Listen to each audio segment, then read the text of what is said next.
We're watching those 3-point.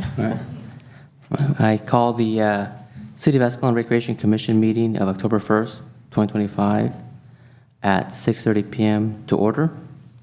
We will now say the Pledge of Allegiance.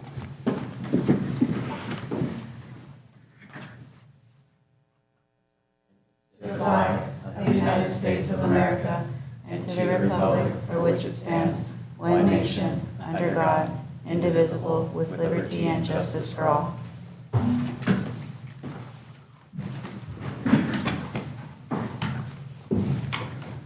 If staff may do a roll call. Commissioner Showalter? Here. Commissioner Hogan? Here. Commissioner Bauer? Vice Chair Silva? Chair Trejo? Here. Thank you. And before we get started with the agenda item number 1, I was going to ask the commission, also staff, if it's okay if we move agenda item number 6 to be done between agenda item 1 and 2. Are there any issues from anyone? Let's move in that. Okay, seeing none, we'll then do number 6 between 1 and 2. And so now we'll go into consent calendar, which is number 1, approve the minutes from the Recreation Commission meeting of September 3rd, 2025.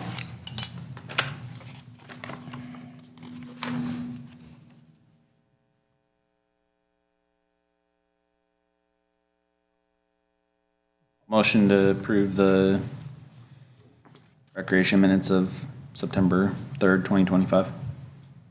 Second that motion to approve the minutes. All right, we got a first and a second to approve the minutes from the Recreation Commission meeting of September 3rd, 2025. All those in favor say aye. Aye. All those against say nay. All right, hearing none, the motion passes. With that, we'll move to agenda item number 6, Little League program discussion and presentation. Well, staff will kick it off and then turn it over to the presenting commissioner on this. As we have heard in past meetings, we have had a Commissioner Hogan, take the lead on inquiring about potentially moving our youth baseball softball program into a Little League program. It sounds like headway is being made in this regard, and Commissioner Hogan has a presentation for the commission's discussion and consideration. Thank you, Jalen, and I appreciate the opportunity to discuss this. I do want to say I also have a representative from Ripon Little League here that can help answer questions in further depth after I give the presentation. Just wanted to put that. Thank him for coming.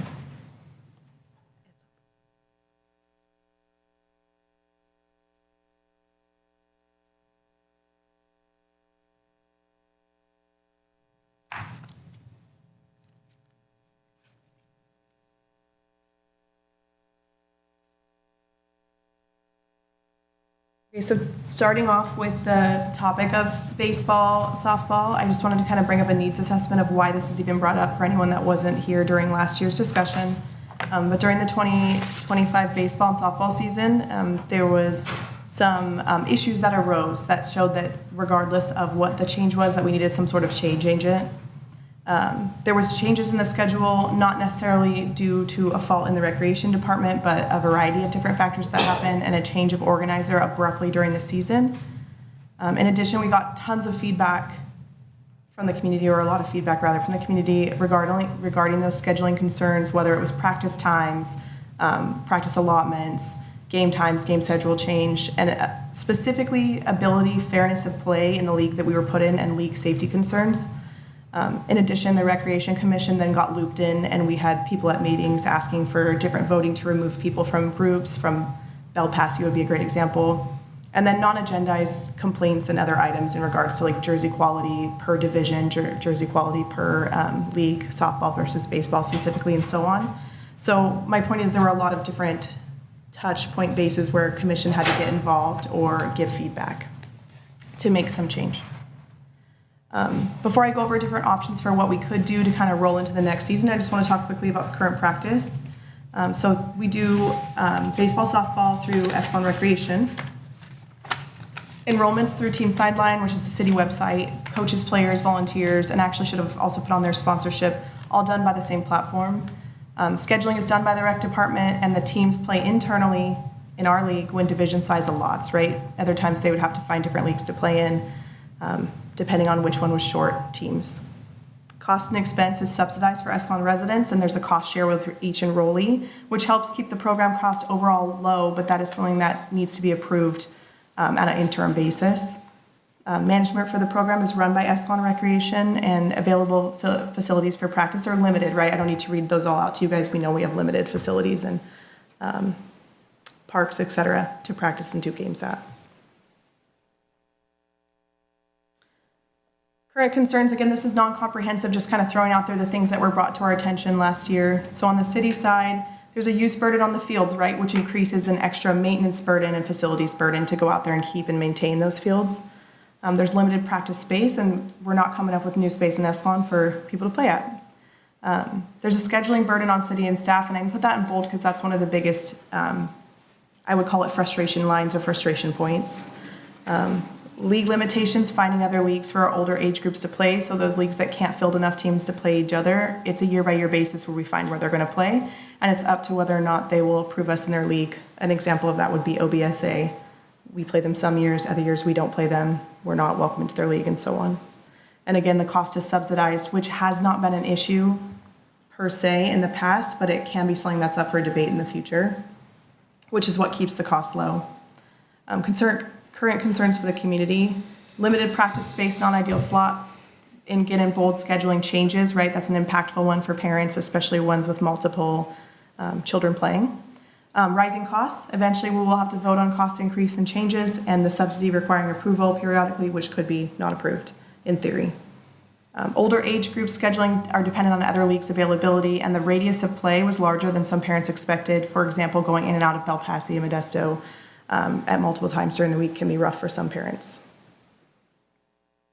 So it took us to a point last year this past spring, was how do we address these issues as a board? And one of the decisions that came up was we could look into other options, for example, Little League.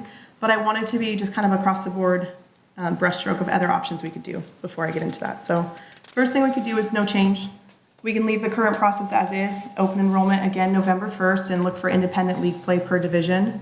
The rec department would handle that, find other places for us to play. It's typically Oakdale, Modesto for the teams that can't field enough teams to play within. It would continue with the subsidy to keep the costs low and encourage community feedback and change driven through that feedback through the rec commission. The second option would be a baseball softball board.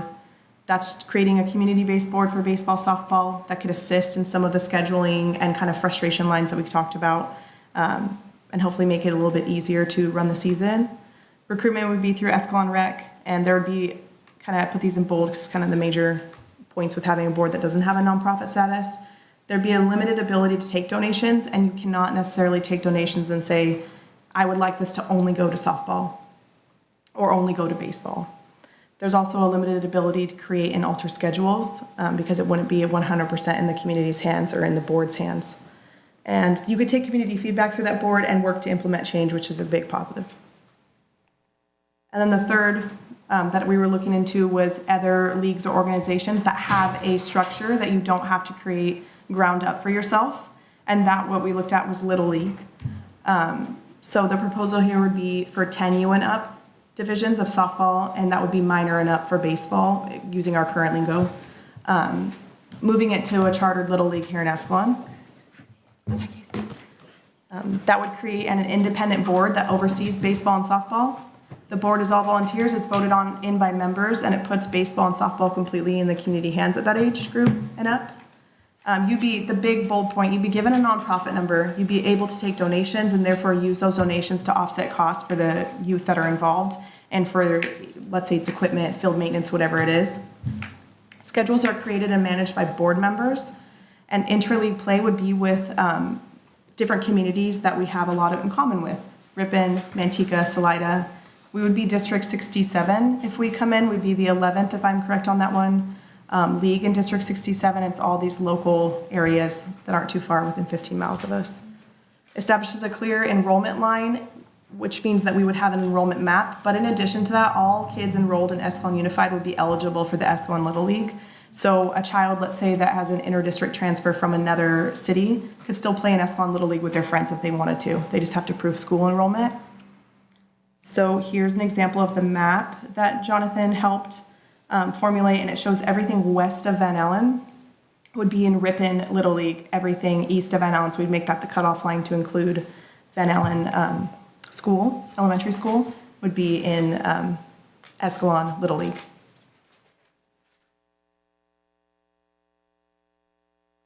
I wanted to talk a little bit about how it would change for each group, right? So for parents, because I feel like that's the big one with, not to say anything disparaging, but that was one of the big things with Todd Davis is we didn't necessarily know like what the change would be per group, for coaches, for parents, et cetera. So I kind of wanted to break it down per group.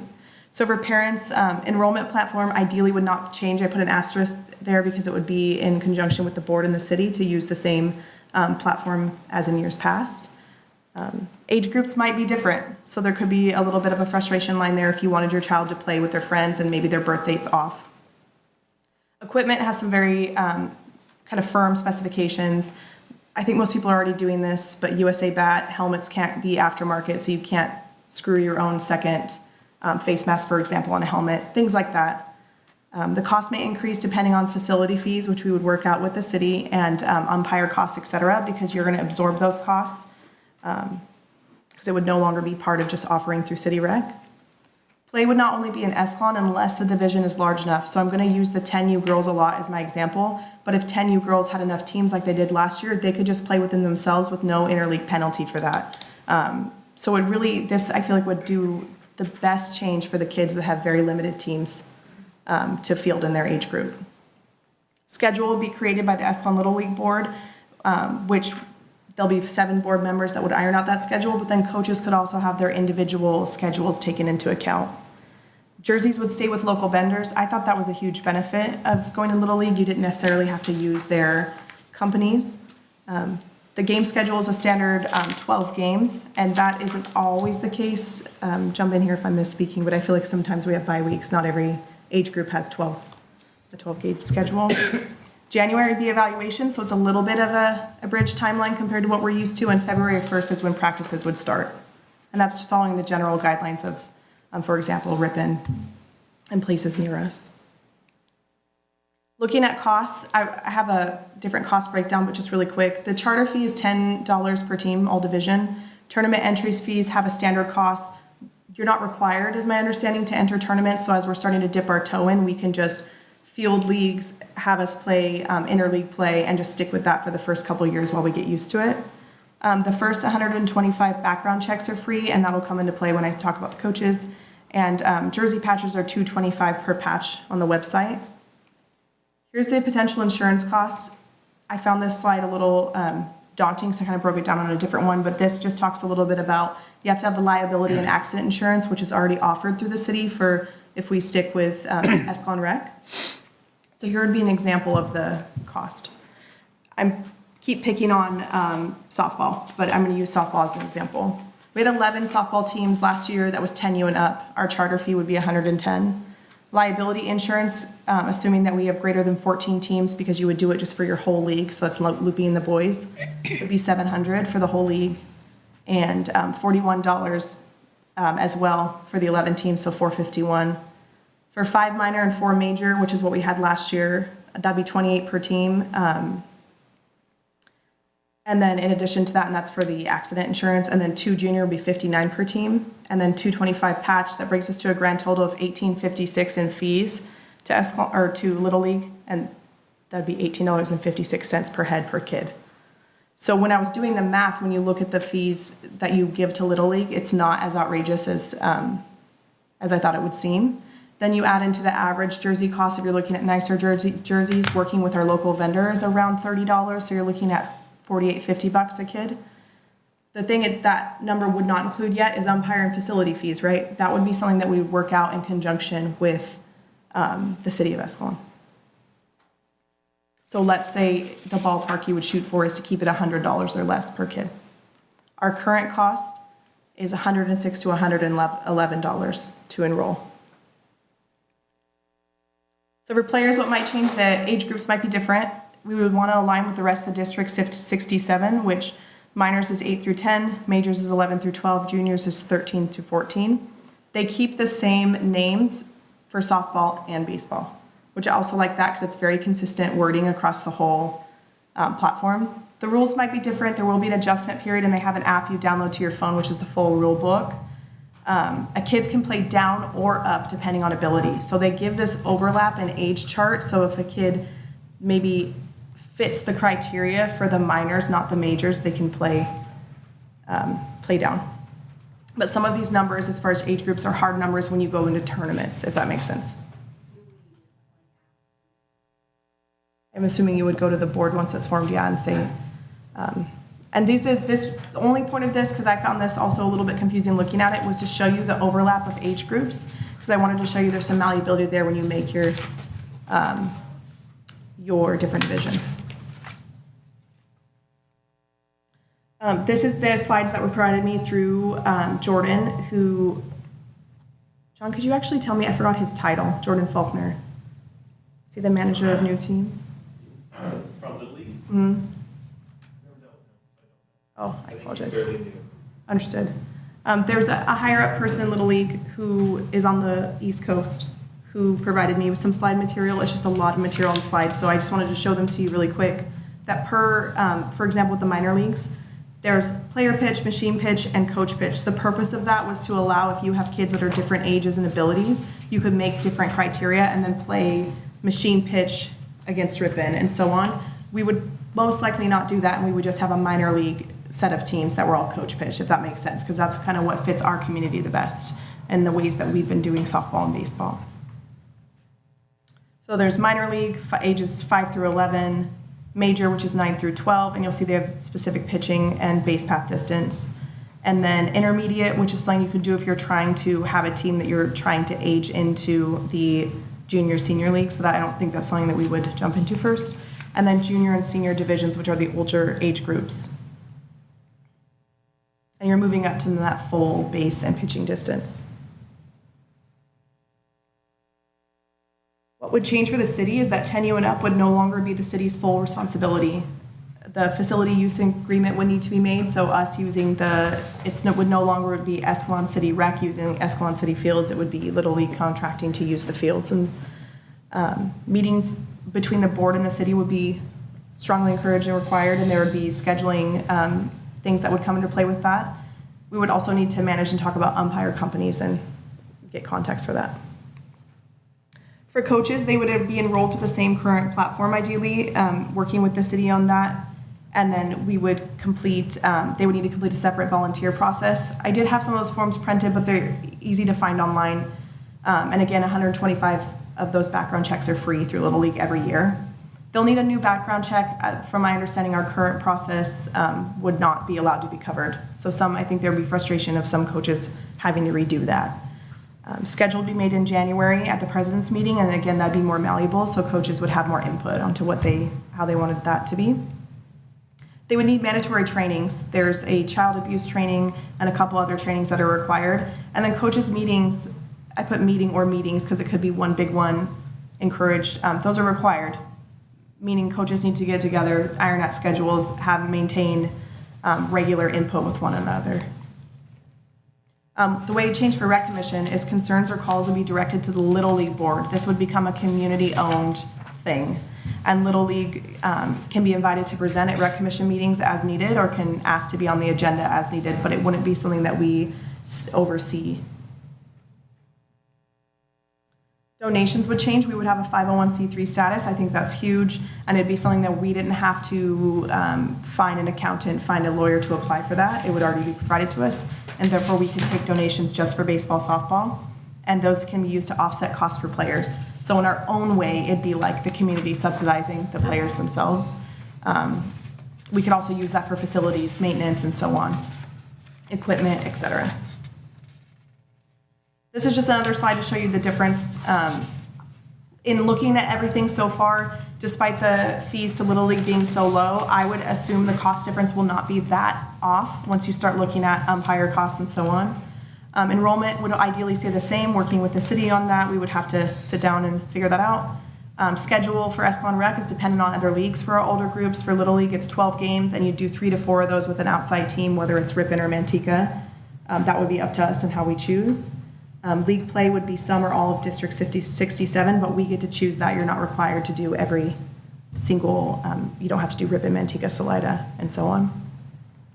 And donations, my understanding is all donations currently would have to go to a general fund or sponsorships as listed, whereas in this you have a nonprofit ID and you can take dedicated donations for the things that you want to do. The board would be a 7-board minimum membership. There'd be a president who would meet at the meeting of presidents, and they would make scheduling, investigate complaints, and so on.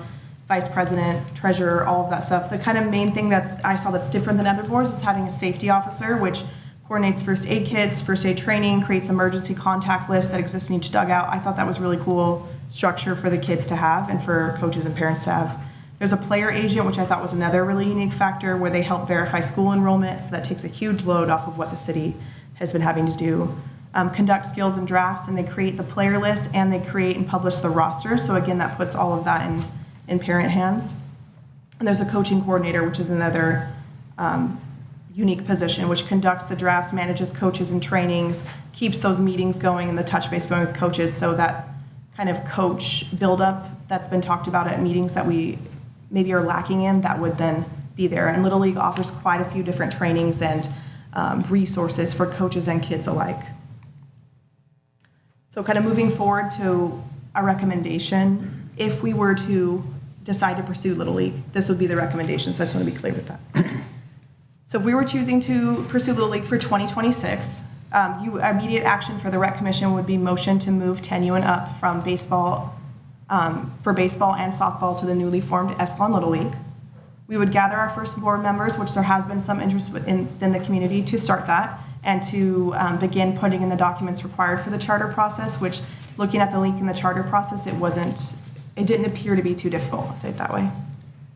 And then recommend to City Council to approve facility use waiver, maybe allowing us to use facilities for either a nominal fee or kind of like a lower cost scale, and the use of Teen Sidelight platform to initially enroll as we get our feet wet and get started.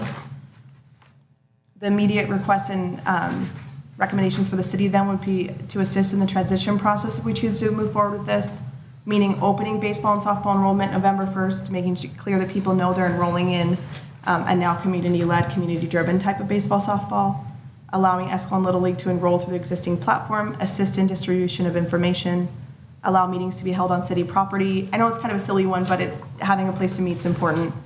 And a proposal to waive facility use fees during the transition process. And again, facility use fees would be the fee to use the fields, the fee to be out practicing in those areas, and so on, like having the lights on, things like that.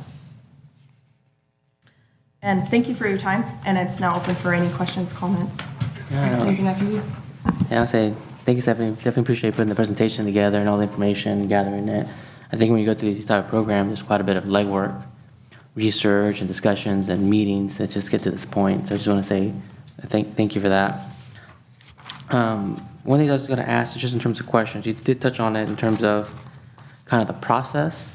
If you can just kind of go over that one more time, just looking at, what would be the process in terms of converting to a program like this, such as when we would think of having a board created, how long does that take to create, when would that be done, and then how do you start the process of now you have a board, they've had time to discuss, make decisions on prices, and then you start registration. And with respects to, I guess, does that happen this year or does that happen next year with all the timing? If you can touch on that. Yeah, so the immediate action items I put on there would be if we wanted to start this process this year. So kind of looking, I'm going to use that as an example, understanding we could kind of plug and chug and do it next year if we wanted.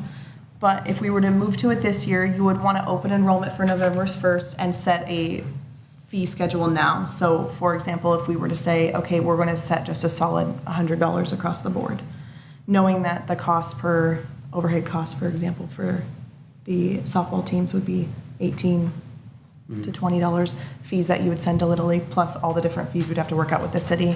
I feel like $100 would get you there. And then you would identify members that want to be a part of the board. So anyone in the community, it's kind of all hands on deck. You would take the sample constitution that was provided on the Little League website, and you would plug in your information that's needed, the date and time of your meeting, expectations of secretary and so on. There's kind of nitty gritty information in there, but they have a bare bones one that you just put your information in. Once you submit that, your board members, background checks of your board members, et cetera, you can already have a Little League charter here without even enrolling a single player yet.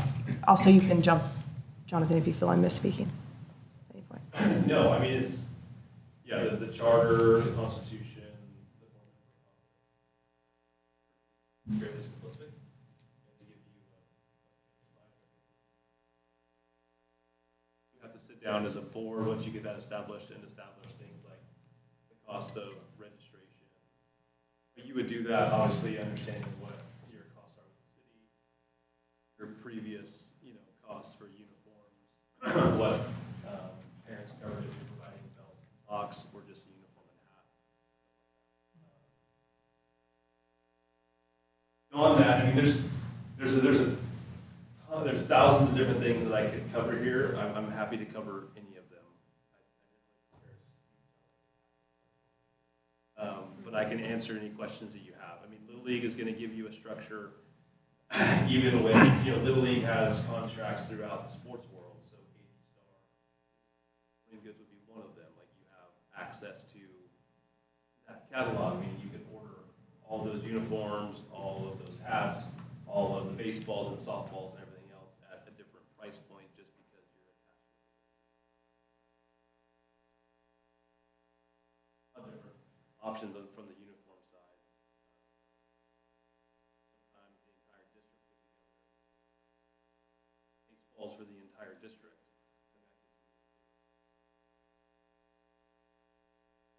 Presidents say, okay, how many dozens you need, and we make one big order, and if you can save all when you're going through.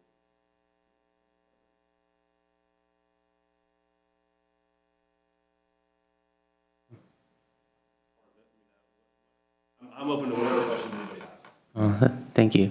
And then I was going to say, before we open it up for audience for questions and comments, I was going to ask if the commissioners have any additional questions or comments you have on the presentation. So on the field requirements, if we don't have enough teams to field a league in our own, do we know what if there's a difference in field requirements from what we have today versus what we would need to conform to? I'm sorry, go ahead. I don't believe so, based on the information that we are aware of right now. I think we can make the Little League field sizes work at the fields that we have.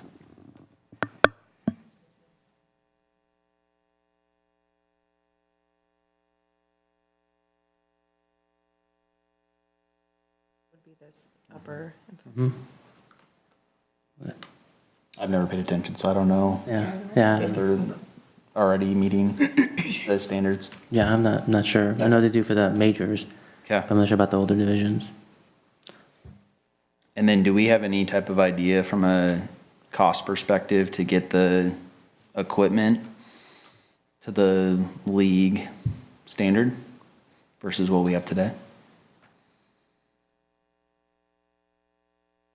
Yeah, no, I haven't done any Okay. detail as finding out, as far as the bats we provide, if they meet that. Okay. Because I understand what you're saying, if a kid enrolls, we should be able to supply them if they don't have that specific item, and I can't guarantee everything in the bags meets the standard currently, though I will say we've already talked about overhauling all of that stuff at any rate. Yeah, and I would say for right now, most likely most of the bats don't meet it, just because the USA has been scratched out. You need to be able to see that stamp. Interesting. Any other questions or comments from the commission? I thank you again for doing all that work and preparing this. I think it's a really good option. And then I'm trying to not be, so going through what we did previous, I want to be I'm thinking of the board positions in the, specifically, like, I think the coaching coordinator and player agent, those seem to be crucial, especially for what we've been lacking and want.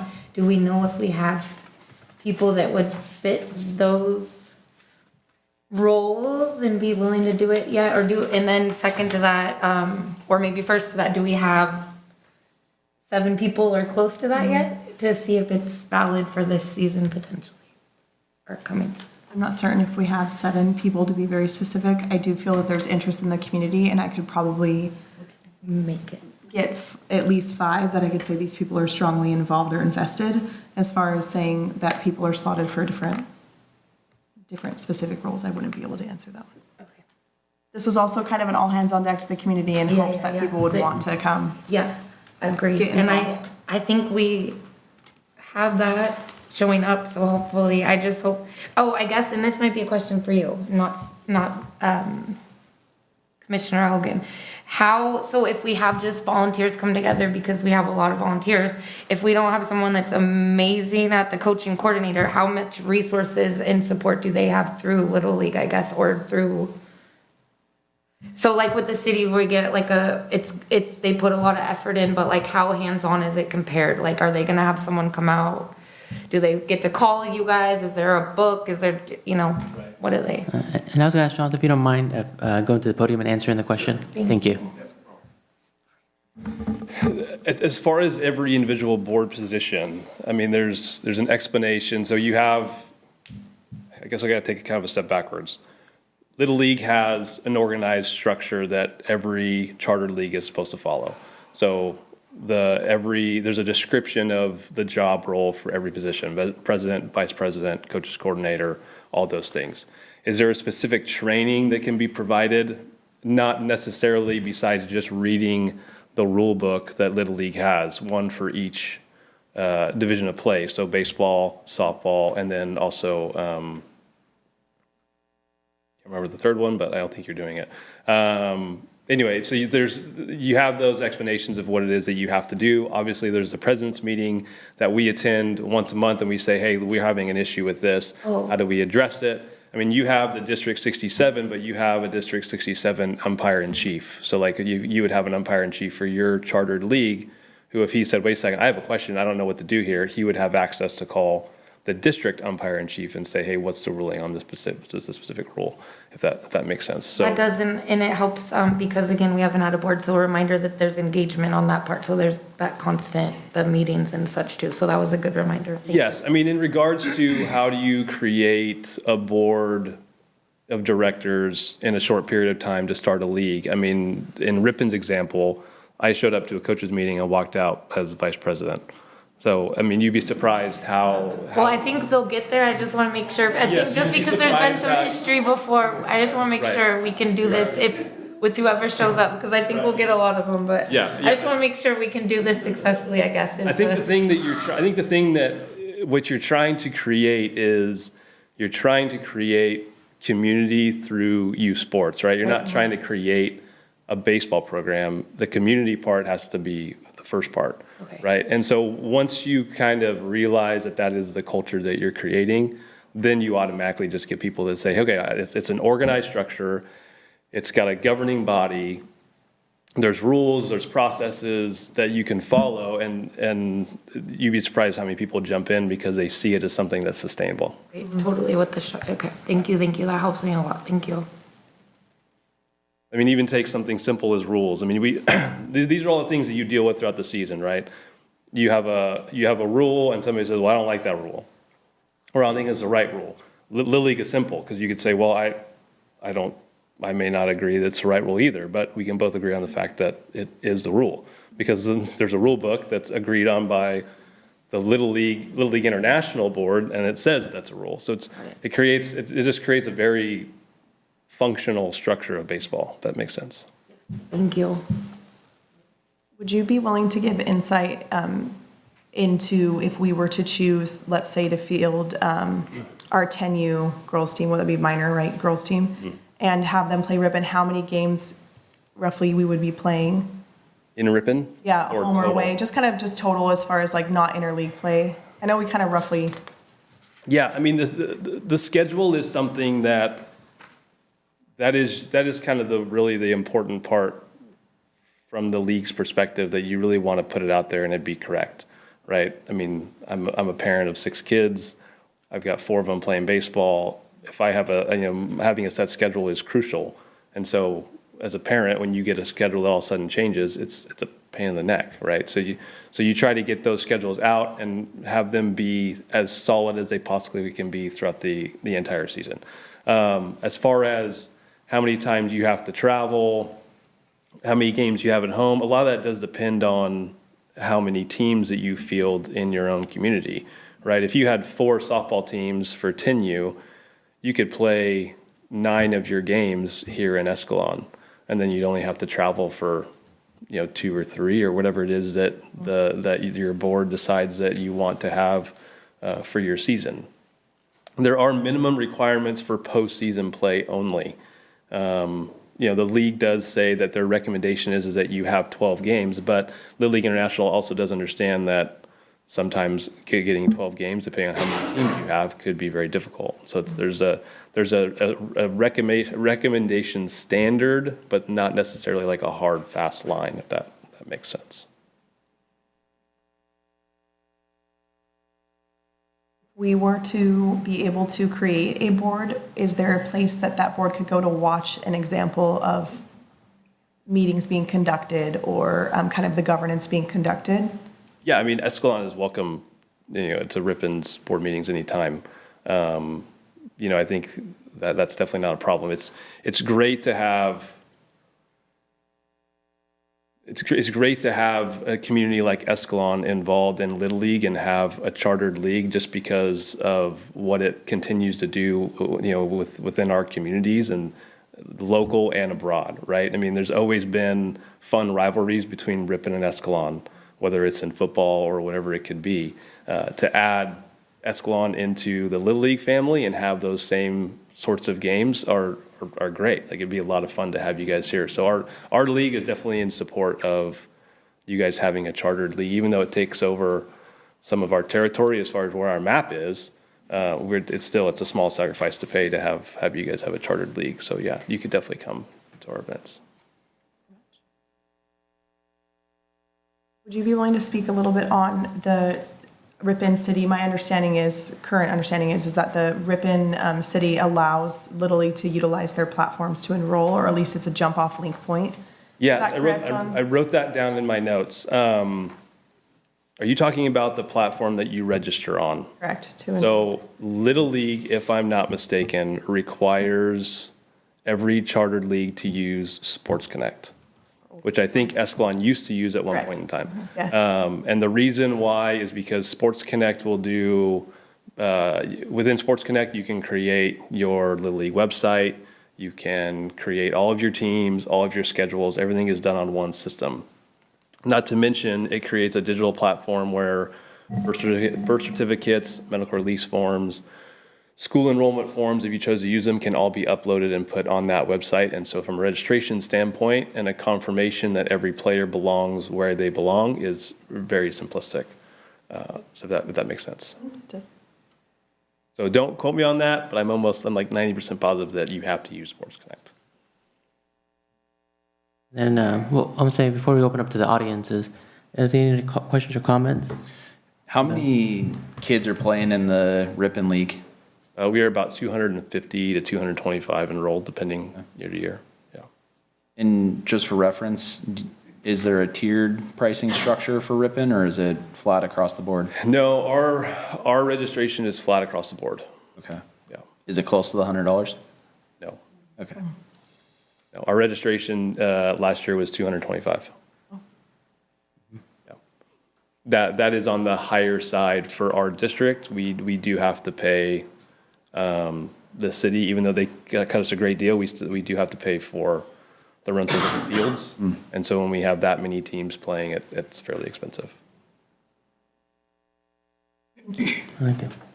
Okay. Thank you, Jonathan. With that, we'll open up questions and comments from the audience. Let me stay here. Or Yeah, if you don't mind sitting down, unless the question is to you, and we just ask the audience if you can come up to the podium and then say your name before you make your question or comment, please. Thank you.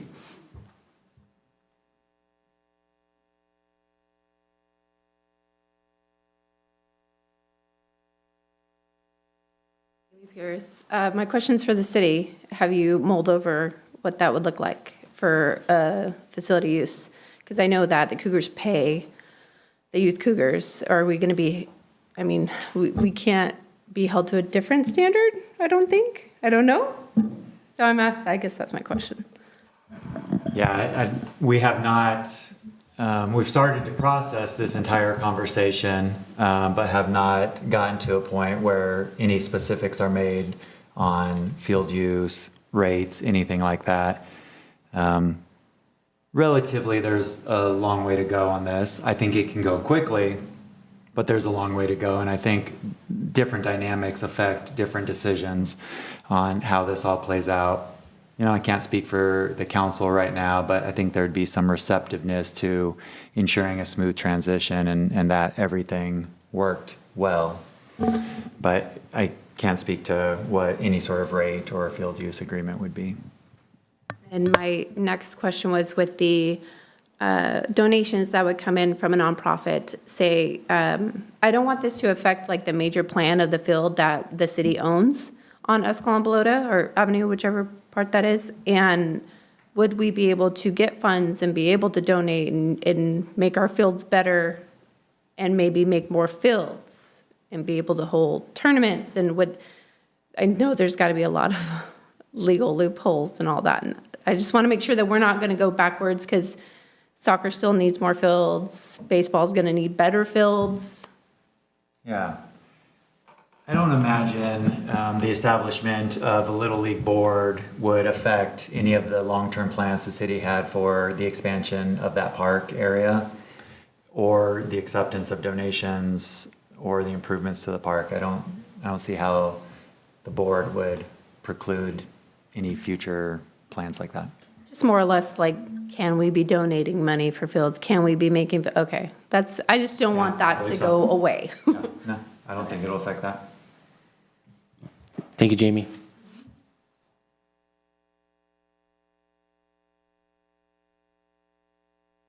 Megan Gaines, and I think my question's probably for both of you. In terms of the umpiring, does Little League use like approved umpires? Is it going to be separate?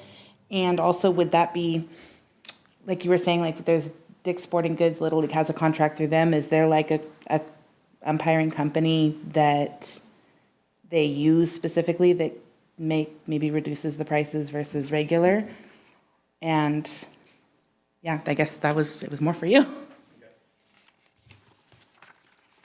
As far as umpires, I mean, that is obviously one of the biggest concerns that every league has, right, is how they get umpires. From the Little League structure, every umpire is a volunteer. Depending on what league you go to throughout the district, you're going to have different structures with how they put umpires into place. Some leagues require every coach who coaches to umpire a certain amount of games. Some leagues that are well established, which can take a period of time, will have people in the community that just want to volunteer and umpire games. Ripon has some umpires that come in and they volunteer their time and they umpire games. There are some umpires that come in and we try to give them some sort of a tip or something like that for their time to go umpire a game. For the first year of us being a league, they brought in a umpire company and they were paid to umpire the games just so we could get started off on the right foot.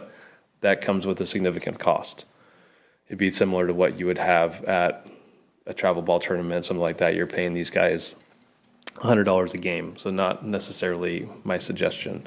I will say from the umpire standpoint in the Little League structure that with every good thing, there are growing pains. I do not expect you just to charter your league and in the first season have the best umpires and it be the smoothest called games that you're going to be a part of. It's going to be a little bit of a growing pain to get it correct because people have to learn the rules and you have to find that, like I said, that volunteer base to umpire these games. But I definitely believe that it's something that you're going to look back on a year or two from now and think to yourself that Little League is what you've been missing for the last 10 years, however long you've been doing rec baseball here. That makes sense. If I can comment a little bit on the question before that about the city. What we bring in as a league through our nonprofit that's donated, we can use some of those funds to improve the fields through the direction of the city, if that makes sense. So we, there's lots of prevailing wage issues and everything else involved on city property. We can't go in and say, okay, we're going to tear down these chain link fences and replace them because they're ugly. Improvements like that are not something that we can be a part of from a nonprofit position. We can go in with the money that we raise and put in new bases or put in the correct pegs or bring in field conditioner and make the field, put the field in better shape. Level the fields out by rakes, by, we have a field machine, things like that to help improve the fields absent of actual infrastructure. Does that kind of make sense? Does that answer your question a little bit? So it's completely separate. Understood.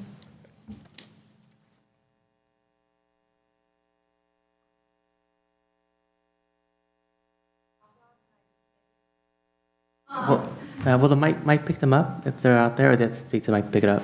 Sometimes. If, just to ensure that people can hear you, as this is being recorded, if you can come up to the mic so they can hear you. My question was, since it's not through the city, would we be able to maybe contract out with like El Portel and use their fields for practice facilities? But maybe not say to the high schools, because I know that's a tougher route, but would those maybe be considered since it's now its own little league? My understanding is okay if I. So if you repeat the question too, just in case we couldn't hear her. Yeah. Samantha Hall was asking if we would be able, because it would be our own separate entity, to contract for field use agreements, for example, through Escalon Unified. So El Portal was the specific example. I think that's something the board could ask to do and negotiate. I wouldn't be in any way to say yes or no, but I think the board would be able to go ask as its own entity. And just to add to that, my understanding is that yes, anybody could do that. A private resident or a private company could do that as well. They can reach out to Escalon Unified School District and make that request. There's forms you can fill out for use. The school district could always say no, but I would imagine that whether they do say yes, there'd be some charge that they would charge you on top of that. But yes, there is a process that they already have built in for the school district to allow for that type of activities. Great question.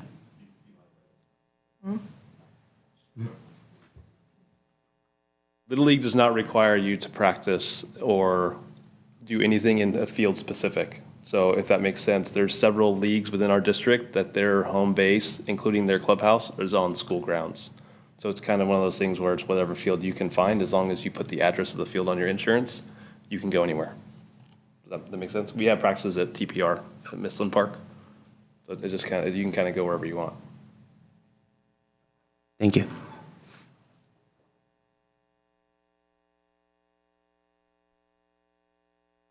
Any other comments from the audience? At least comments saying yes or no for this program that's being suggested. I hear 2 yeses. Yes. Yes. We got a few yeses. Okay. Well, great. So with that, I'll bring the question and comments back to the commission. One thing I'll say is for the umpires, I think it's great to kind of make sure maybe you start off with that, at least with the professional umpires that you will pay, just to ensure that you do have that consistency and kind of start off on the right foot. And then from there, kind of evaluate whether you want to keep them or try to use coaches or volunteers. It all depends on what you have in the community for support.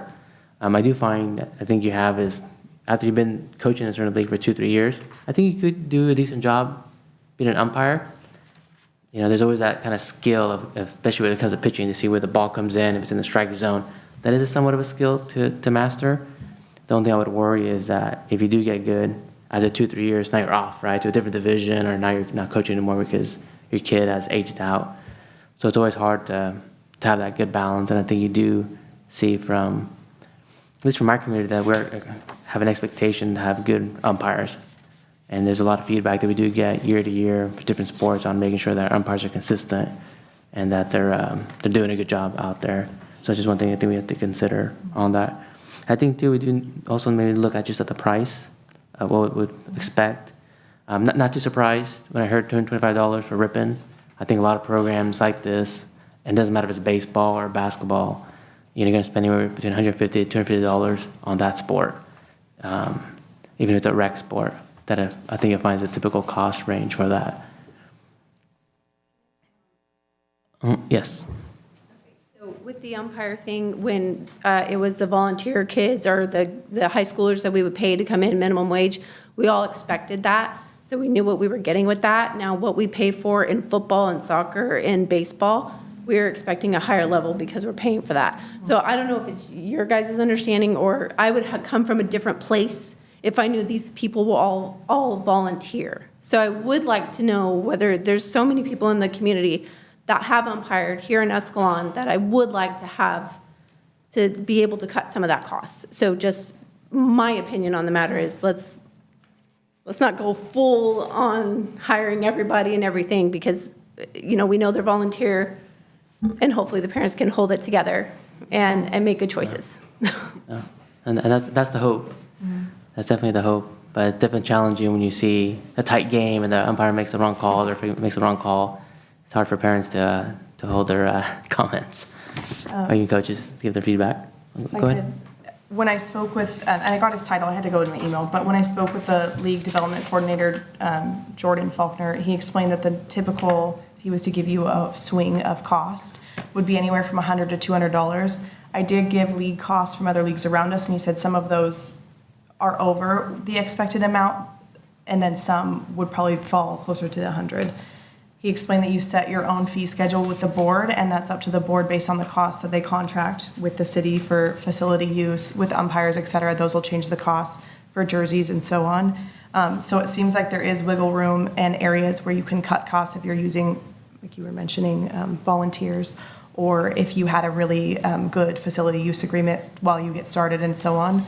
I think there is a discussion to be had with the greater community, though, of understanding that costs can increase, that you could have a couple years where the cost is pretty equitable to the current cost they're paying, and that might not be the case in years coming, right, because the board is going to change out. It's not going to be the same board every year and so on, and it might not be the same contract every year. So I do think it's important to point that out. But the average, he gave me a swing, was $100 to $200, 200 being the max that he's, for the most part, sees 100 being a pretty low sweet fee schedule. I think one thing to keep in mind too, as we look at these different options and this Escalon Little League baseball, is we've been discussing this for a couple of years now. Andy Hagen brought it up a couple of years ago about doing TPR or some type of program, and then last year we talked about maybe joining the county league. I think as we have these discussions, I think we're seeing that the direction we want to go as a community is to have something that's not being run by the city. Not that there's anything wrong with the city staff, how it's being ran, but that's the direction that it looks like we're getting. But it also seems to be the standard for other cities. It's very abnormal for a city to run a baseball program. Instead, you have all these Oakdale, Ripon, county leagues are running the baseball programs. And so if we don't go with this or we don't support this, we need to decide what do we need to go with. Because at some point we need to make a decision. Otherwise, we're having these same conversations, same discussions with no action. And like anything, right, it's always tough. We talked about last year how, my kid just, does this one more year and now he's out of the rec program and now he's maybe doing travel. At some point, right, we kind of have to rip that Band-Aid or just make the decision like, all right, let's go ahead and go with this. And it might be challenging for the first couple of years maybe for the kids to do it, maybe not. But the important thing is that there's at some point we need to make the decision and just move forward with it. And like anything, there'll be growing pains with any program, but we do need to make decisions so we're not having, again, these same discussions over and over again. Any last question or comments from the commissioners? So I've got a question for the city. Is 30 days even realistic to get everything in place or figure out a field use agreement and then I guess, John, on your side to figure out a board and set a fee structure and be ready to open registration November 1st? From the city side, 30 days is till opening or registration. There's always a couple of months of opening registration. It sounded like evaluations were going to be in January. That then gives us whatever that is, 90 days, I think. And then first practice is February. That gives us 120 days. City is willing to work as fast as the community wants to work on this. I don't think it's going to take us a great deal of time to work out some of the logistics. There's, of course, logistics on the community side. Establishing the board sounds like it's relatively easy. Perhaps the 501c3 doesn't need to be established before the first season. I'm not sure about that. But there's some steps on that side. But commitment, I mean, city's willing to work as fast as the community wants to work on this.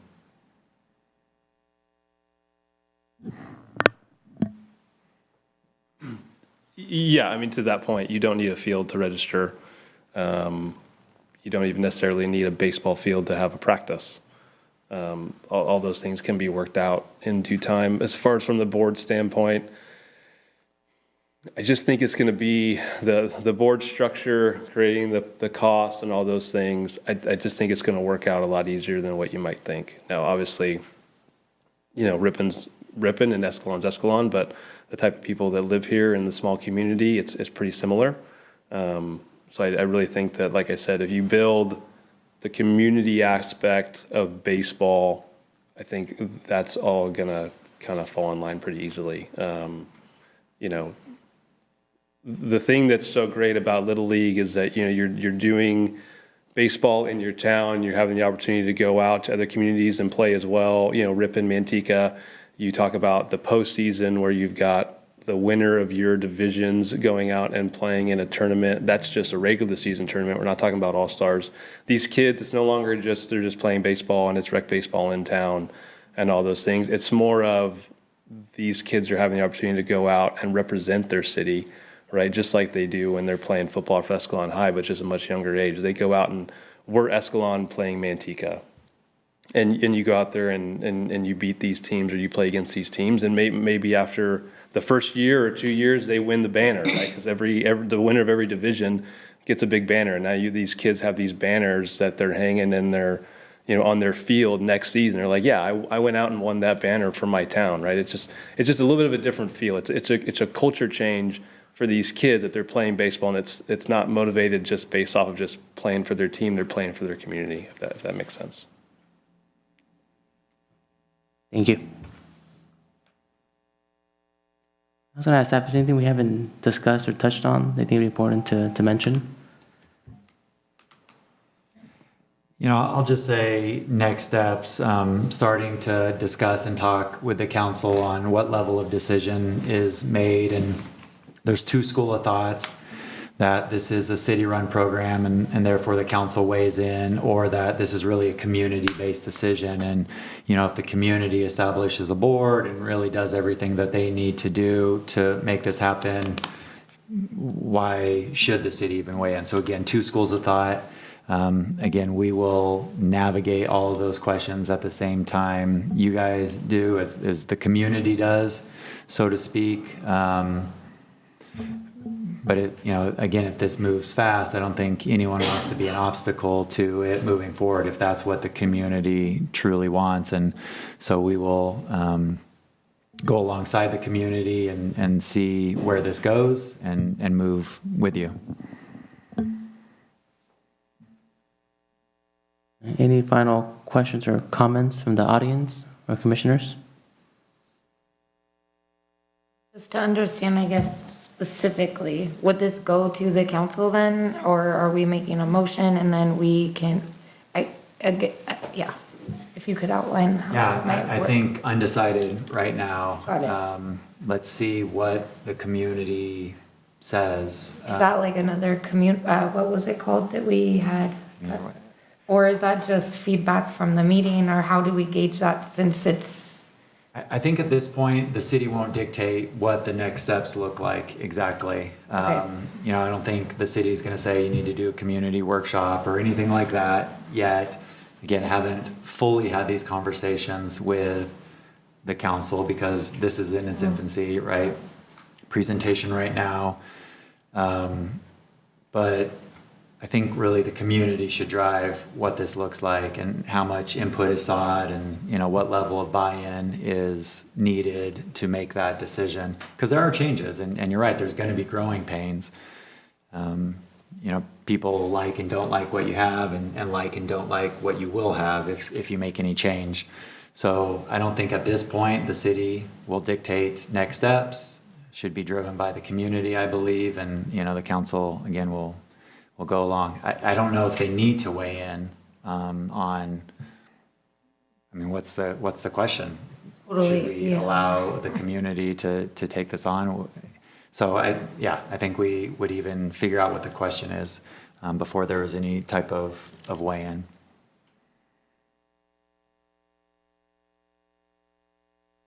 Just was going to follow up that, though recommendation at the end is that if we were to move forward, that was immediate action if we chose to adopt it for this year. I don't want to make anyone feel like they don't have time to mill over information or have a special meeting if we wanted to do like a town hall. Yeah, and I guess that's kind of the challenge with this agenda item being discussion and presentation. There isn't a item to vote on, but I guess we wanted to, right, do a recommended motion, or how do you see that, Jalen? The way staff would handle this is if there's not an action item, staff would seek direction from the council, for instance.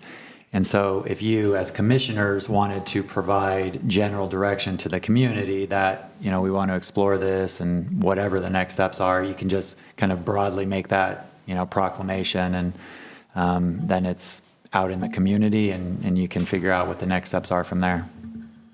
Okay. Go ahead. The city of Ripon has a rec baseball program in conjunction with Little League. Both operate at the same time.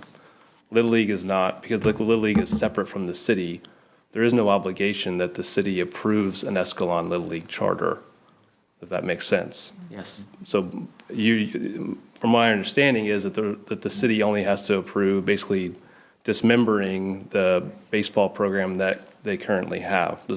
Am I correct on that? And allowing Little League to run it instead?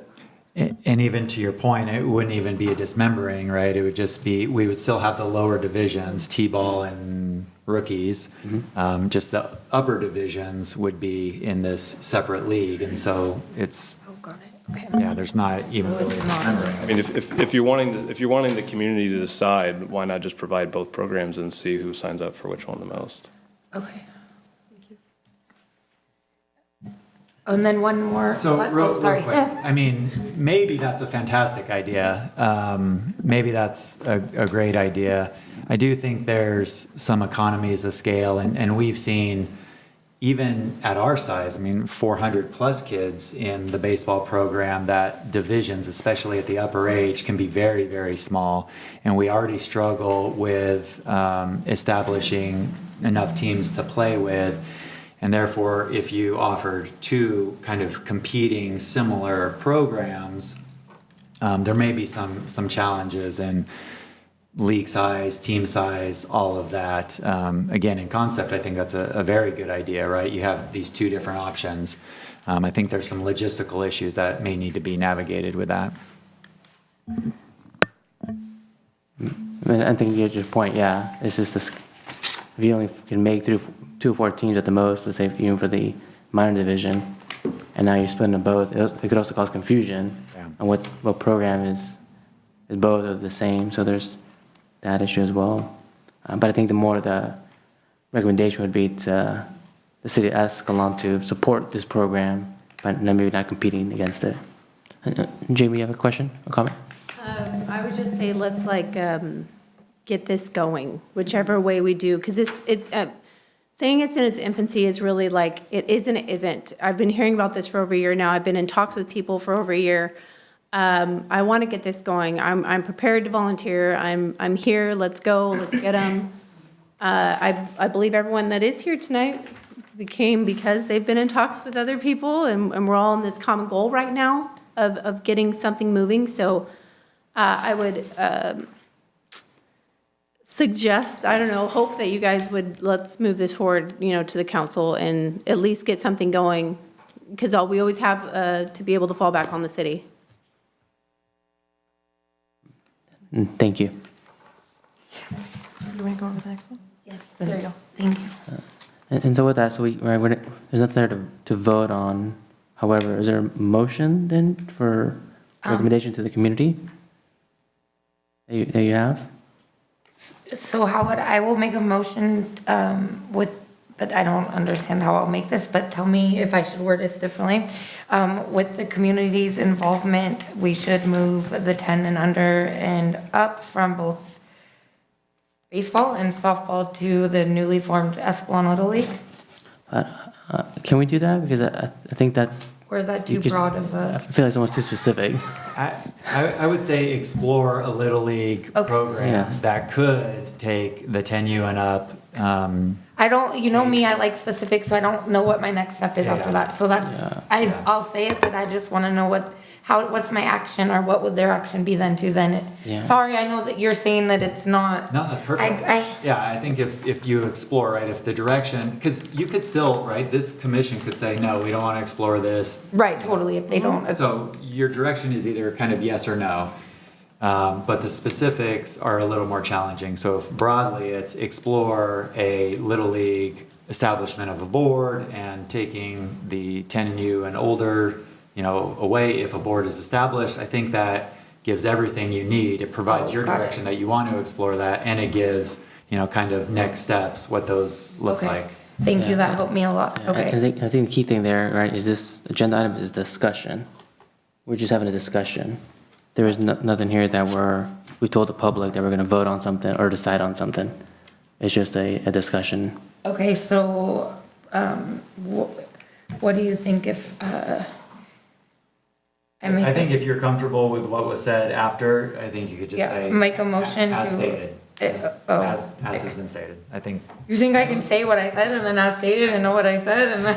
Say. I mean, you met me. If No, everyone- okay. If everyone understood, I don't think you need to restate it, is what I'm saying. But I love what you said. I think if a board can be formed is the essential part. So if a board can be formed, I make a motion to explore moving 10 and under and up from both baseball, softball to the newly formed Escalon Little League. Yes. Perfect. Okay, Yes, no one's on the hook. and that is my on that. motion. Just explore. Officially.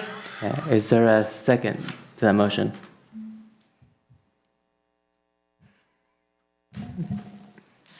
Weird seconding something I presented. I feel like that's a conflict. I'll second that motion. Okay. All right, so we got a first and a second to explore, right, moving 10U and up to the Escalon Little League program, If a board can be formed. and if a board can be formed. All those in favor, say aye. Aye. All those opposed, say nay. All right, okay, that recommended motion passes. Am I allowed to say Can- another motion? What? Am I allowed to say another motion? I think we don't, I think usually just one motion, I think we do at a time. Another one? It's not a competing one. Yeah, you can.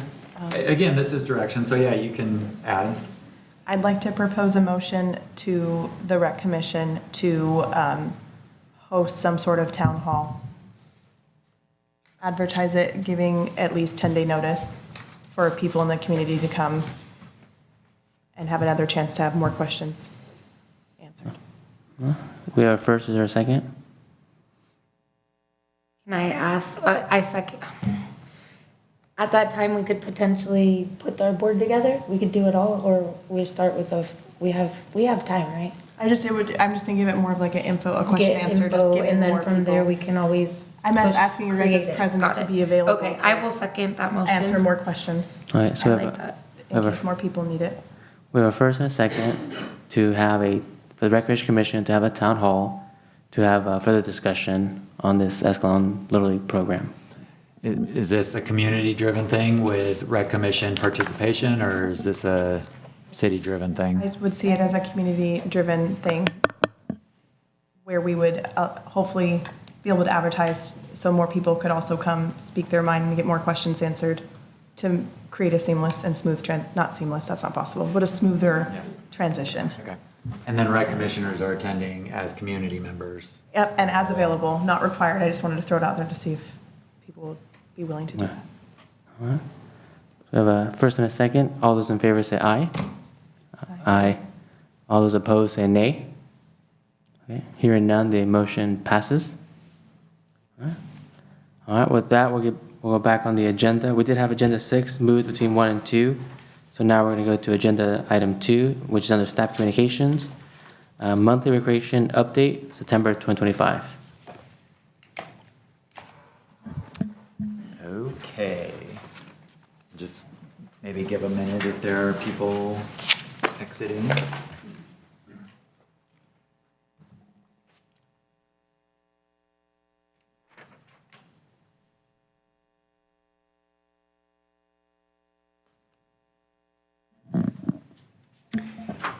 As in every month, we provide the monthly recreation update.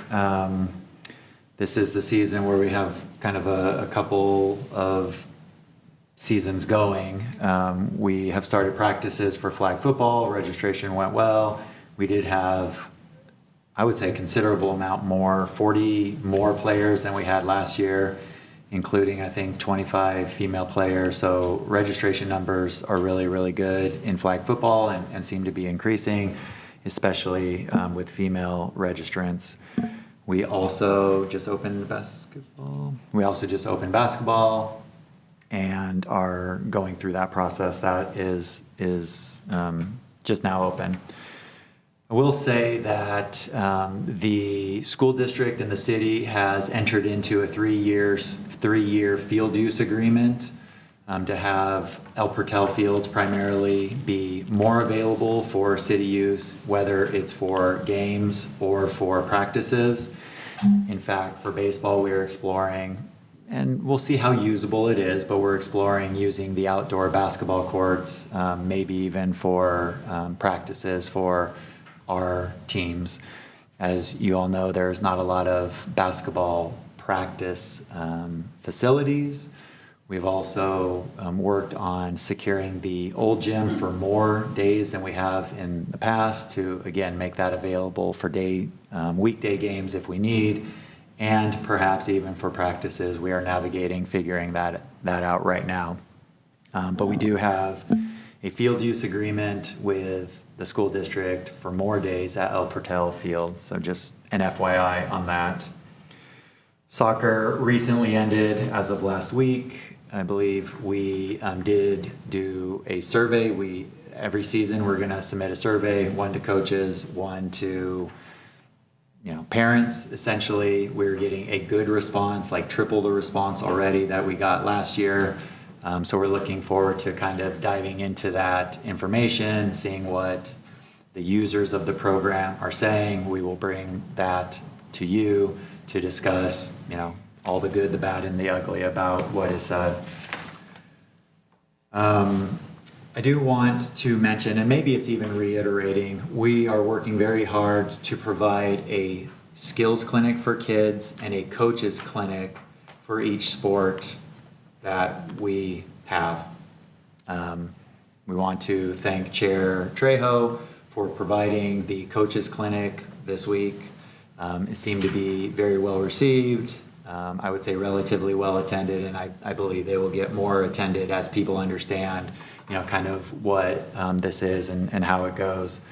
But again, we're working on skills clinic and coaches clinic for each season that we had. We had a successful skills clinic and coaches clinic for soccer, hosted again by a volunteer, a parent, a coach.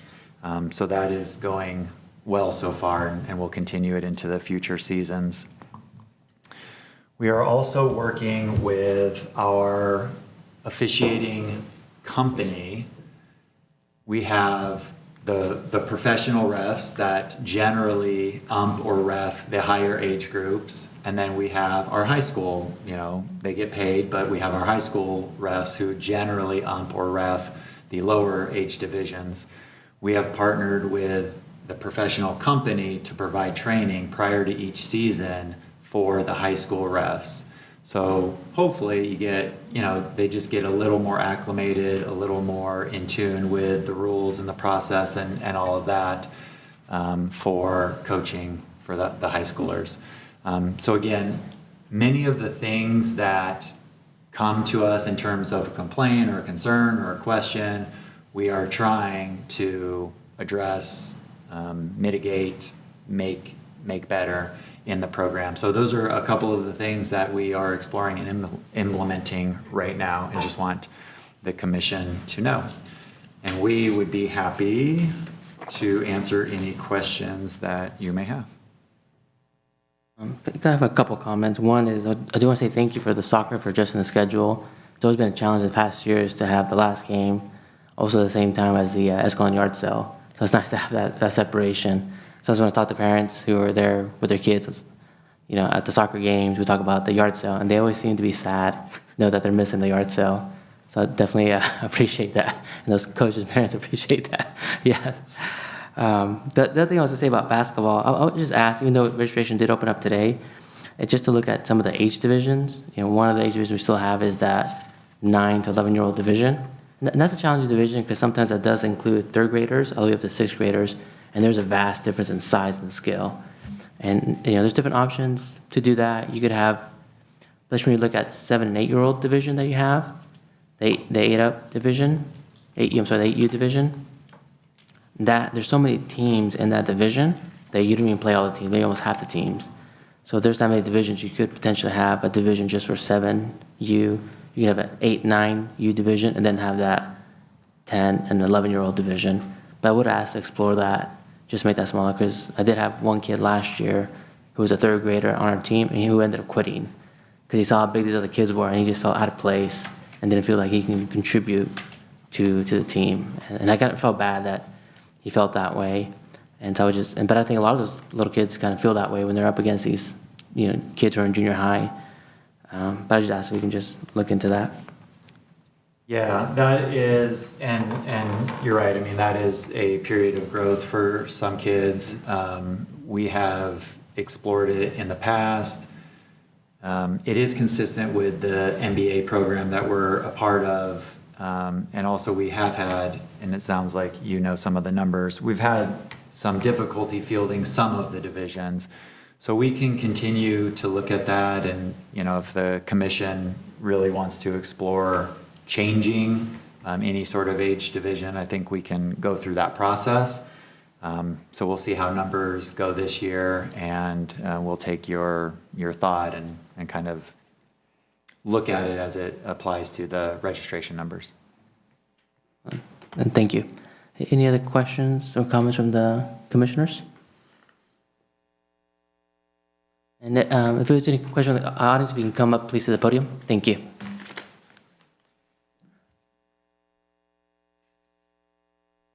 Is it possible to break down by grade level rather than age, especially for basketball? So instead of it being 9 by January 1, couldn't it be like third and fourth graders so that they're grouped together still by their grade level, but not necessarily dependent on their age? It is possible. We follow the guidelines that are given to us by the junior NBA.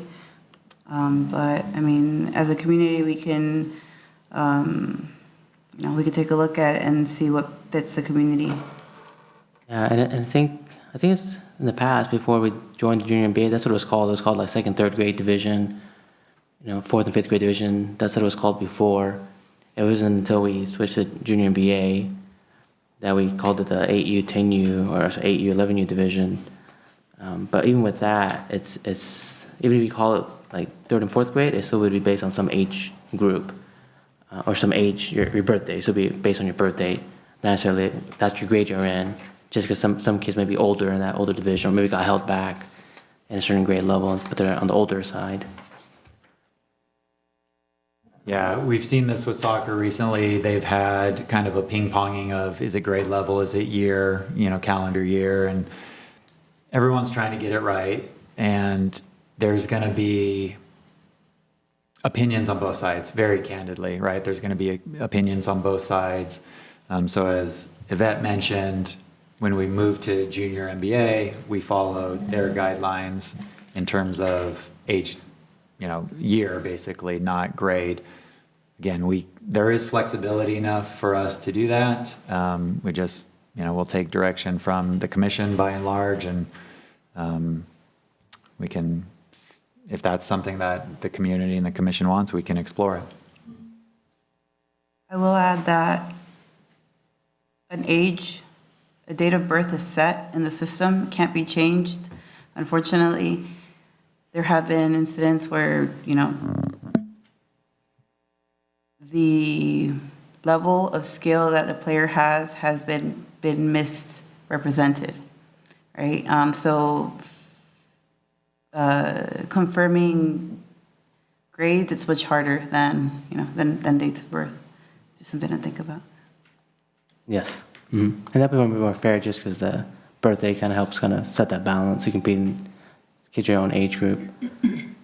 Thank you, though. Something we definitely should look into. Yeah, great comment, great suggestion. That was being political and polite. I mean, there have been individuals who, and it's not a huge deal, but right, there's kind of advantage taken sometimes with when there's less specificity on, age, I guess, versus grade. Yes. But that's a small, it's not necessarily a huge issue, but we've seen it. And then we get complaints on the other side, right? Like, how can you allow this? And, there's just less ability for us to check that and verify that. Yes. Any other questions or comments from the commission? I just wanted to comment on the soccer program. As it's closing, I just wanted to say thank you to Yvette, because it was really good. It was a lot of fun, doing the other field, making that happen. And it was just it was a really good season. So even with the changes, it was awesome.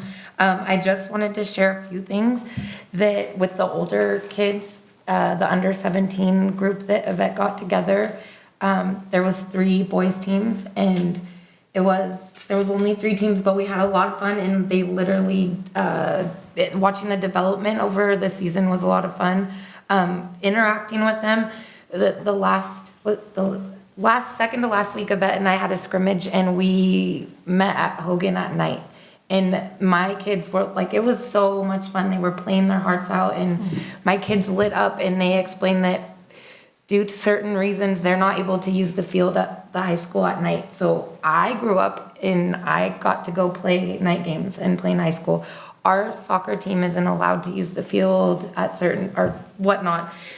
They don't get to use the lights. So they play at 3:30 and then at 4. So they're not able to even watch their varsity team after. So they were able to play with kids that were on varsity. They were able to play with, it just really, they were just so happy that they got the opportunity to go out at night and play under lights, because that's so cool, especially when you're younger and playing, and then to interact with kids that are on the other team and get to play, because it's something they don't get. So I just want to say thank you. I think if we keep talking about it, it doesn't run at the same time as the season, and I think that we could get more out there.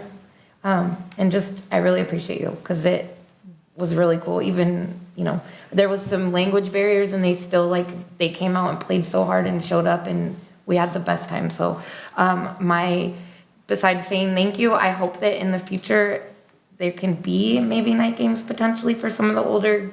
I know it's hard even if it's a little earlier, but the parents liked it, the kids liked it, and it might take some of the weight off the games in the hot days. So I just wanted to share that. And then again, thank you for all your work with getting them out there. So that was it. I wanted to actually touch on that point. Thank you for that, by the way. Soccer, we had the second location at Brentwood. We had the oldest 2 divisions playing between Brentwood and between Hogan. We were sharing the field. The fields were the same size. As we all know, the goals, they weren't up to the standard of how rough these players are and these kids are. Unfortunately, these goals didn't make it through. They barely made it through the season. So with that being said, I do want to, inform the commission that we've actually been granted a $10,000 grant for the city of Escalon, specifically to order a new set of goals and possibly replace some of the older ones that we have. We're, We're currently seeing how we can stretch the money in the best possible way. And hopefully for next year, we'll have a good, sturdy set of goals that will last us another 30 years. Great job.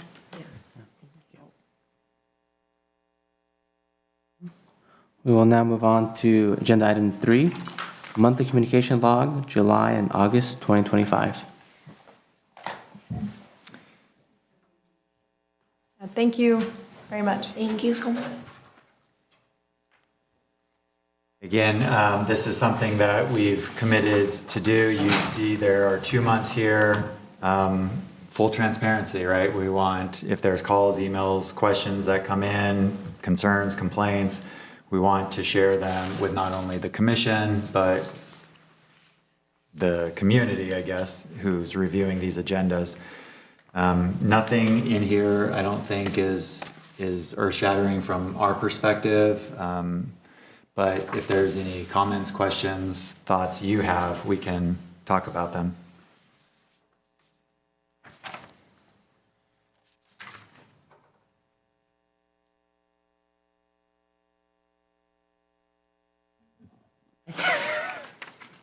I think our team was the one that got the better score, and I'm sad that you updated. 27-2, that was fun. Okay. For the August 2nd complaint they had on page 13 and 54, at the very top, one saying concern raised about referees and coaches not consistently following or enforcing league rules. What sport was that for? Oh, soccer.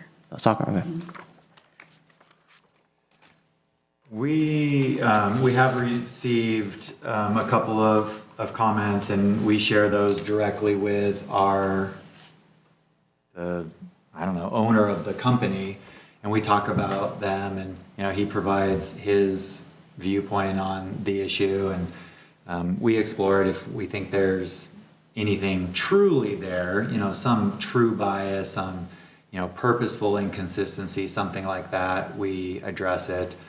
Just like we receive comments from our referees about parents yelling or coaches or something, and we in turn email that to the coaches and just say this is a comment we received.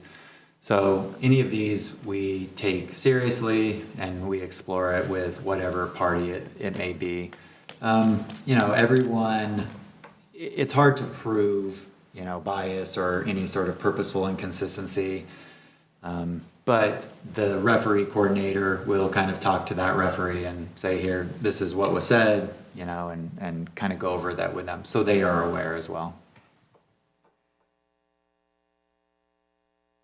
For the incident on 7/25, the unsportsmanlike, not wanting to rehash the incident itself, but just curious what the process moving forward, if that situation was to ever occur again. Yeah. So our practice has been, sort of progressive discipline, right? First issue will be some sort of warning, hey, this is what we heard. We have been made aware. We're kind of watching it. Any sort of second incident, if it's minor, will be a suspension, something, right?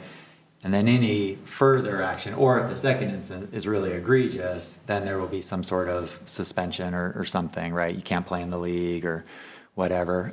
We didn't feel like this one raised to the level of that, a warning, but hasn't raised to the level. We really also judge one person says something, okay, we take that, of course, into consideration. If 2 or 3 people say something, then that kind of tips the scale a little bit. This one was a little quieter in terms of number of people who spoke about it. So we go through the normal process, some sort of warning, and then, we'll keep an eye on it. When it comes to community members, if they need to make some sort of complaint, is the process described as they would call or email just like this and then expect the flow through that I guess I'm asking, there's no general form or anything you fill out for incidents at this current time? Yeah, no. Okay, just making sure. A phone call or email. Okay. I had one other, if that's okay. No problem. On 8/12, I've just never heard of that before. What is the recommendation for Coach S how to handle when they don't have? Do we offer some sort of No, alternative coaching? so in the past, what I tell coaches is, you know, generally if they reach out to their parents, let them know, hey, you know, I'm gonna be out on this day, can someone step up? Generally, they will find someone to step up. So the parents will just, you know, this usually happens with the younger divisions, pretty simple. You make sure that everyone's there, make sure everyone's safe, lead them through the game, hand out snacks, and you're done. Right on. Okay, I've just never seen that. So I was like, oh, I wonder. There how that was worked out. I will say that last year there was an incident where the coach wasn't aware that if he didn't find a parent, that maybe he should let the recreation department or the other team know. So we've generally, we try to make it a point to let coaches know, hey, if you're not available or if you need any help, reach out to us. You know, all coaches have the direct rec cell phone. Welcome to text, call. I monitor it throughout the day. So keeping lines of communication open for coaches, I think will help curb something like that happen again. Thank you very much. I ask one more quick question, and I'm assuming that we'll probably go over this once surveys come out, but 822, regarding goalkeepers and age groups, I would just, okay, so we'll probably, after we get surveys, we'll talk about what, that came up a lot, I guess, is basically, so I think we'll find it in surveys, and then we'll go from there on Yeah. that goalkeeper thing, probably? Yeah, That's the plan, I okay, think we can. cool, thank you. Are there any further questions or comments from the audience or the commissioners? Seeing none, we'll move on to agenda item 4, introduction and consideration of a volunteer recreation program board. This largely started prior to the Little League conversation really getting to where it is now. So we'll just introduce it. I mean, I do think there should be some level of consideration if we have a Little League board. Should there be some level of board or enhanced volunteer groups associated with the other leagues? We talked about it today. You all know, I mean, these leagues are run by boards. I think Rippon's board has 14 members on it, and even if there was some things that we don't necessarily do, I think if I minus those out, there's at least 8 individuals sort of running that league. You heard 225 players, I think. We have a staff member full-time, of course, and not volunteer, who's running 4 leagues at, I don't know, almost 2,000 kids total, with a lot of coordination. And so we are sensitive and thoughtful about the complaints, the concerns, the questions that are arisen, and we have seen this commission in particular really, step up, I guess, in terms of volunteering and helping and assisting. And we are, as I mentioned in the monthly update, we are exploring other things as well. But baseball seems to be the biggest issue, right? It's about scheduling, and there's rain, and who are we playing and where are we traveling? That seems to be the biggest issue. Soccer, flag football, basketball seem to be a little more dialed in. Those are also associated with the pro leagues. But we should consider, and the Rec Commission should consider, should we have a board for the other? Is the Rec Commission in its current formation enough? What does that look like? So maybe we'll just float it out there. Maybe we don't need to talk too much about it tonight, although you can talk as much as you want, of course. And then if baseball materializes, then we can kind of take a breath, see how that goes, and then reset the conversation for the other sports. Is just a thought, but again, we can take it wherever you want to. I think it's a good plan maybe to look at first how the baseball program goes, because one of the things I think about when you do a program like NFL flag or junior NBA, as other folks join the program, you see kind of consistency year to year, and also a kind of an organization that kind of oversees that program. And so if you do join it from another city or another location, you have that consistency and know what to expect. You could have the potential where you could go sideways potentially with it, depending on the board and their expertise and understanding of it.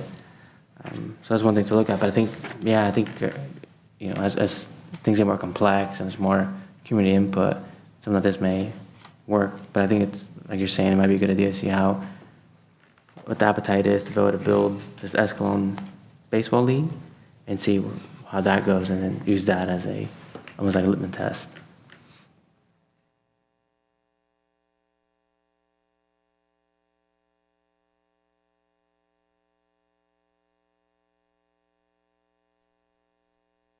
Any other question or comments from the commission or the audience? So, I guess on that, I don't know if adding another layer of people into the mix is necessarily a good thing from an efficiency standpoint, from a strategic direction, I guess. And I don't want to speak for other people on the board, but like now my kids are the age of playing rec sports. And so I think there might be an opportunity for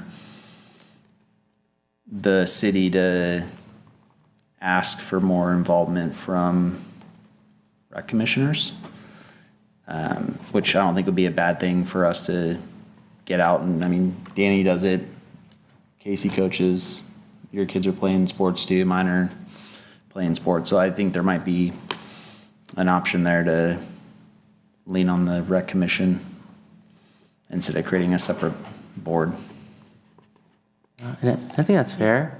Just to comment on that, I feel there are times where we need especially for baseball last year, we need to approve the rules, but we're only meeting once a month. But what if now you have another board? So now you gotta wait for those two boards to potentially align and get this stuff through. And some things just happen last minute. So that's one thing to consider is, as I think as being alluded here, right, that the efficiency, and also the logistics, ensuring that we can have a fluid program and process. And also too, when I think about sometimes our audience here for the Recreation Commission isn't always full. And so that might be kind of a reflection of the appetite that the community might have in terms of involvement or wanting to be involved in that. Yes.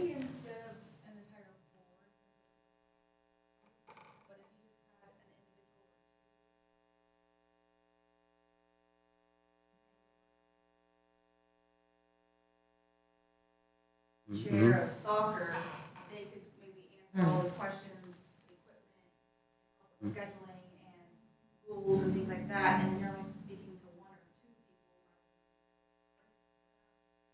Hard or anything, but they could probably help with all of the fundamentals that go along with it. Almost like an advisor, right, to the Recreation Commission.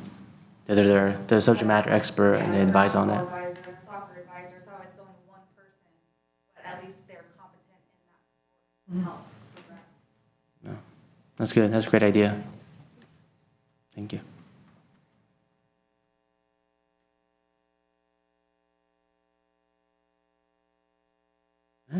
If there's no other questions or comments, we will move on to agenda item number 5 under administrative matters, adoption of the 2025 flag football rulebook.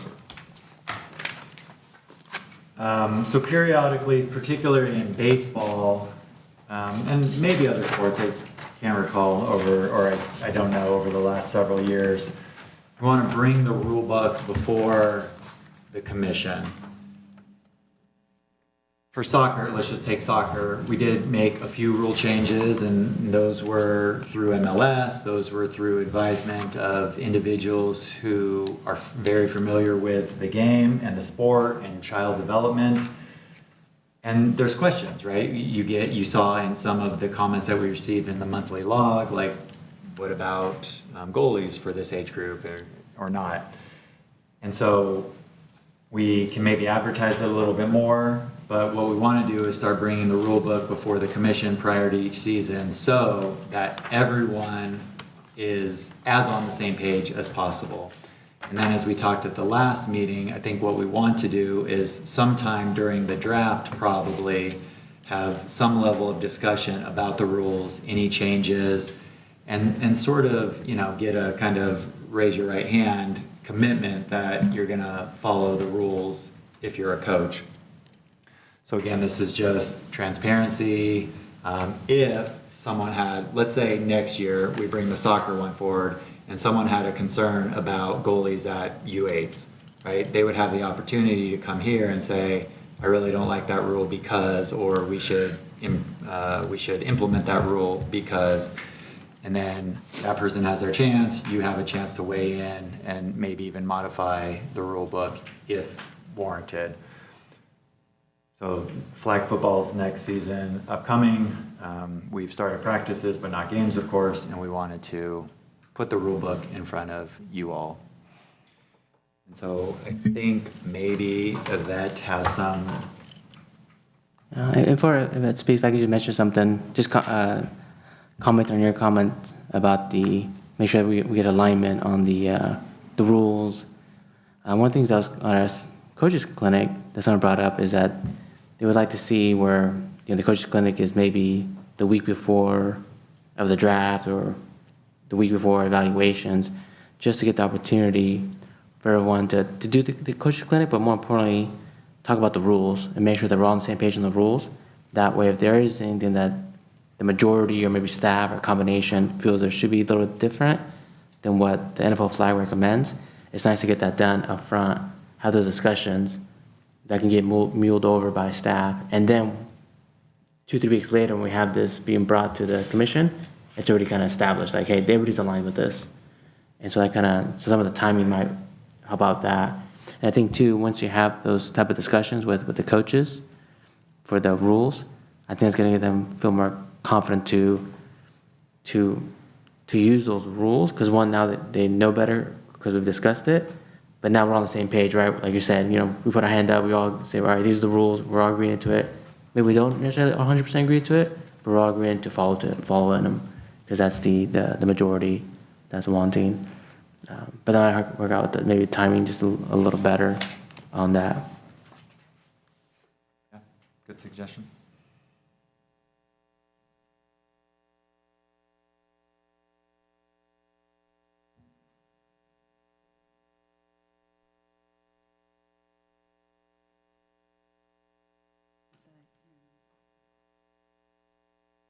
So they're there for you. I don't think there's substantial changes from last year, according to Yvette. And I don't recall any sort of concerns, now I'm going back through my memory, any concerns about rules associated with flag football last year. No, I don't think, looking at the rules this year and last year, I don't see really any changes at all. The 6U, 8U rules are the same. The rushing seems to be the same. Even last year, the rule last year was you had to hike it between your legs.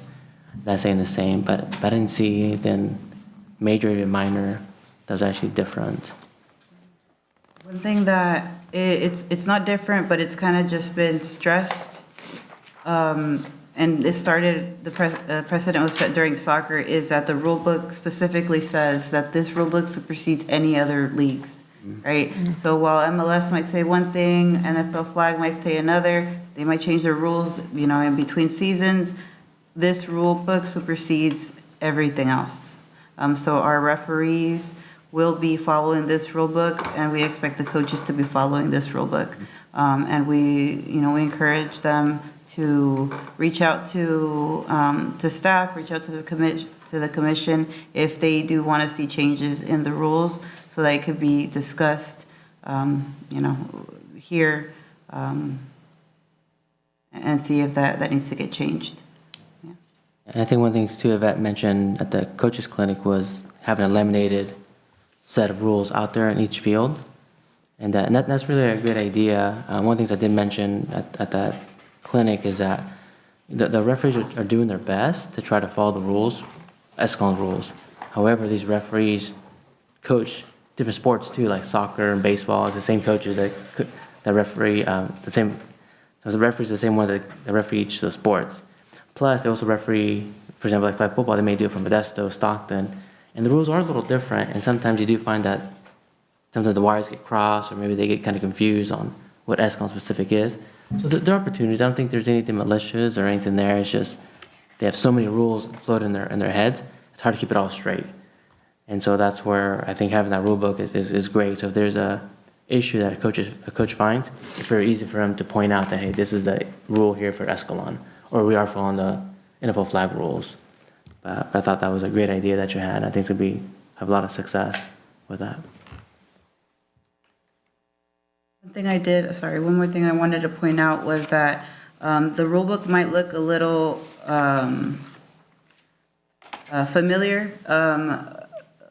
Staff has started to put chapters together and implementing them into the different programs, just so that it's one fluid recreation department, right? The rule book doesn't look different. There is, and that the rule book's more comprehensive, right? This rule book compared to past season rule books has more detail. It has details on how players are going to be, how to register, how they're going to be, how teams are going to be formed, how the draft is going to go, what the rules, what coaches can expect. And then it also dives into the code of conduct for parents, players, and, what's expected of them. So it is the rule book has become more comprehensive, and it's a bit bigger, but if you also look at the front and the back of the pages, there are QR codes for coaches to scan, to bookmark and to have it, at your fingertips, kind of just going with modern times.